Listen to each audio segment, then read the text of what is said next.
Hey everybody. Sorry I haven't put any content out lately. I was going to do that on Friday, February 28th. I went out for a full day, started at 10 a.m., ended after 7.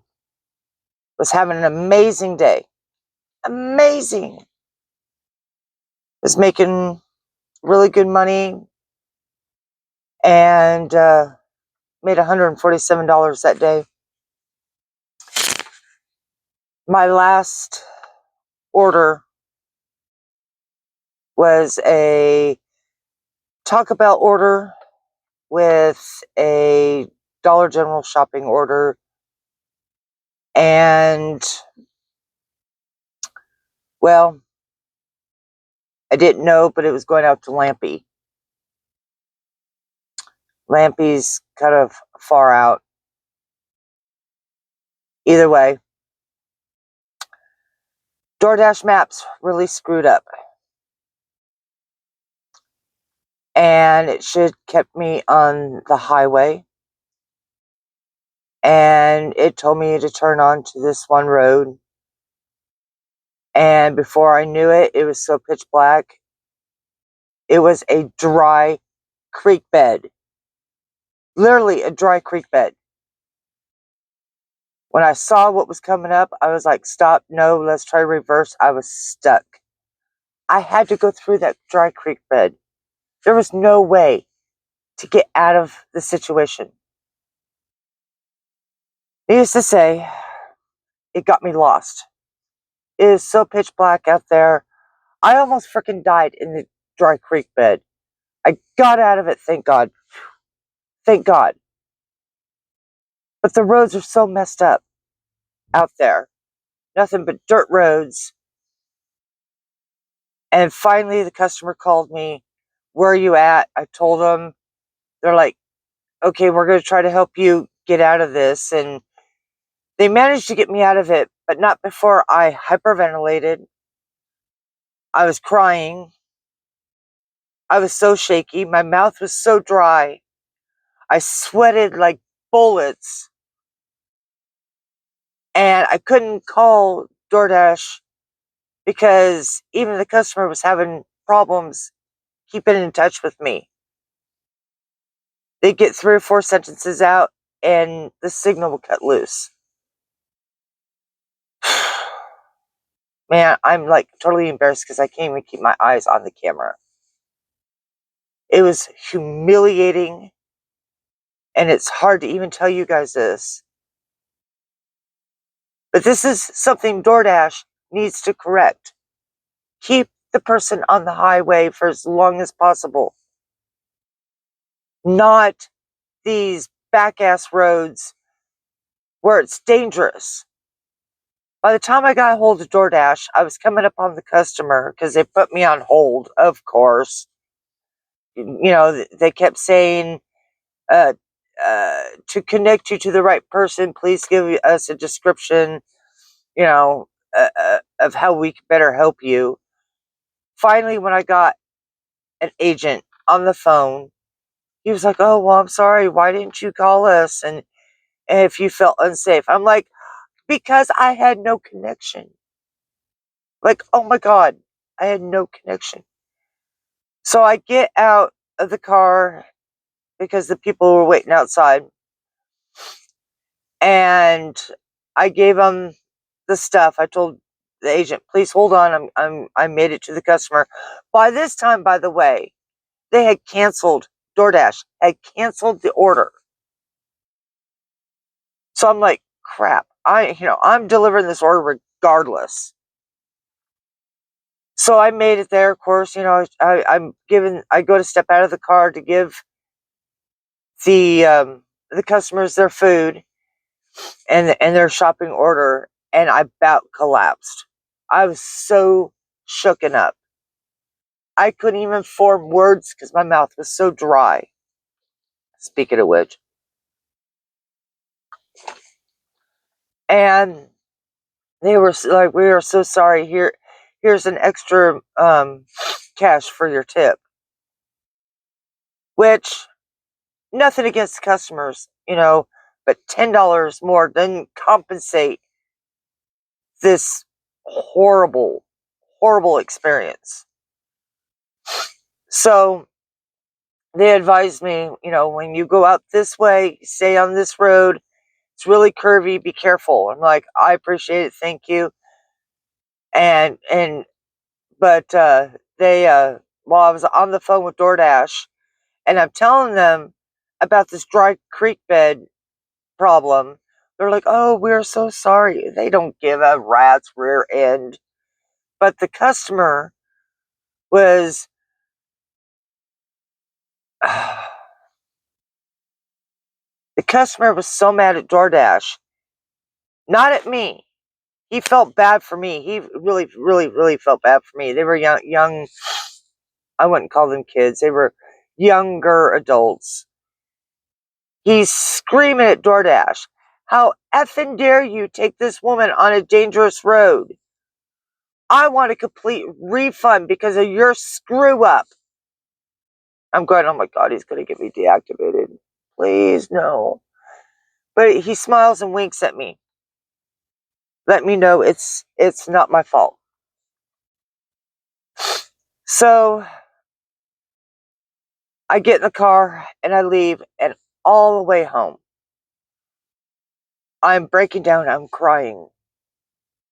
I'm hyperventilating. I can't even keep my foot on the gas because I'm shaking so hard. I've got people behind me because I can't see these dark curves and stuff, these windy curves in the dark, excuse me. And they're honking at me. There's nowhere to pull over. I just want to get home at this point. I am traumatized. And I was crying. So I made it to a gas station, went in to get me some water. I could barely stay on my feet. Pay for the water. I barely can get back in the car. And I get back in the car and I feel worse because I'm back in the car. Just so that you guys all know why I took it this hard.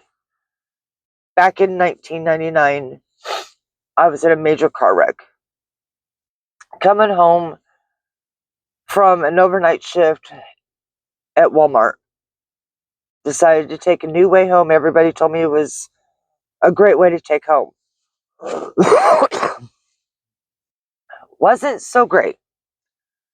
There was road construction, and found out this road would have not even gotten me home anyway. And they laid fresh gravel, and morning dew was on that gravel, and it took me into one fishtail after another. Ended up going down an embankment, hit a tree, hit the tree so hard it spun around, hit another tree. Tree fell down on top of my car. It threw me into where the tree was coming, and the door came to a V, the frame, and it clipped my head. So from right here, and I don't know if you can see it because the scar is so light now, but the scar goes up to my forehead to the crown of my head. And I ended up with 11 stitches from my eyebrow to my forehead, and then 12 staples to the crown of my head. And so getting back into a car, and my husband made me get back into a car, not even a week and a half after the whole accident happened, because I had to go back to work, and I didn't want to do it. I did not want to drive. I did not want to be in a car. I didn't want to be a passenger. No way, no how, no. And he forced me into it, and I'm glad he did, because I wouldn't be able to do what I do now. So that was Friday night, brought that whole scenario back up, how I could have died. Trust me, I don't want to die. Not right now. I've got too many other things to do. I've got 2 beautiful grandkids, one on the way. So I'm blessed to be becoming a grandma again. And I've got so many other things I want to do. I want to pay off my debt. I want to pay off my car. I want to be able to travel. I want to do things that I never really got to do. And I finally made it home after getting that water. And I had to take a quick bath, get into bed. I was so sick.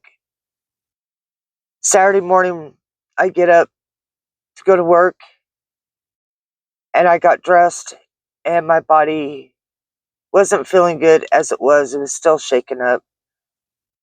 And my mind goes, you got to get back in a car. And it threw me into a whole nother episode. Not as bad as the night before. And I kept telling myself, I'm not on the DoorDash app. I'm just going to work. It's a straight shot. No crazy roads. You'll be all right. I was sick. I was sick, upset. My stomach was killing me until I got off of work. Finally, I had gotten something to eat because I couldn't eat all day. And I forced myself to get back in this car and to DoorDash. That is my commitment, not only to myself, but to paying off my bills. But guys, don't trust DoorDash maps. Please don't trust DoorDash maps. If you're going somewhere you have no clue where you're going, check other maps. Find another way there than they're giving you, because I'm not going anywhere that I don't know at night anymore. Refuse. I will decline a million times, and they can kiss my grits, because I want to stay alive. I've got other things I've got to do. So now I feel like I'm kind of being punished by DoorDash the last 2 days, yesterday and today, because I couldn't make my quota that I set for myself, my goal. They gave me crap orders, even with Peak Pay. $1 Peak Pay, they gave me crap. Tonight, I was so far off from my goal, but they took me out close to the house, my house. And after I delivered that, I said, I'm not traveling 20 minutes to go back into a hot spot. I'm coming home. And that's exactly what I did. I'm sitting here doing this video in front of you, for you guys. And I don't expect sympathy or anything like that. Please, no bad comments. And I already feel horrible as it is. I learn every day doing this gig work. So I don't need any negativity. But I just want to let you guys all know that's why I haven't put out content. I don't even know what else to say. All I can think about is tomorrow should be better. I work Sunday through Wednesday at my normal job. I take Thursdays off to watch my grandbaby. And on Friday, I go and pick up the grandbaby and take the grandson to school. And then I come home and pass off the grandbaby after she's fed and changed and all that to her grandpa. And I go out door dashing. It's the only day, full day, that I can go out and make money. I mean, I still make more money at my regular job, but right now I need the DoorDash pay. My insurance is crazy expensive, and I do need some things that I need to take care of medically as well.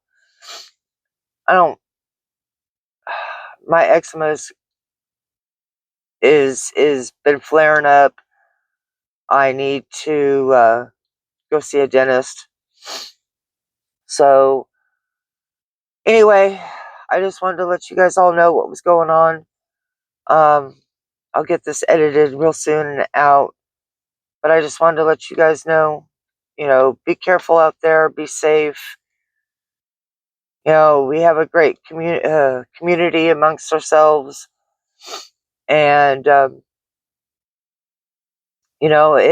if you have any crazy stories, let me know. Sometimes I kind of feel like I'm alone with all these silly experiences. A lot of you guys are out in areas where you don't have all the craziness. It's just cities. Out here, we have dirt roads, we have backwoods, we have crazy crap. And I really don't want to be in this area to dash anymore, but I gotta pay my bills off before I can go anywhere. So you guys all take care, be safe. Love you guys. Good night.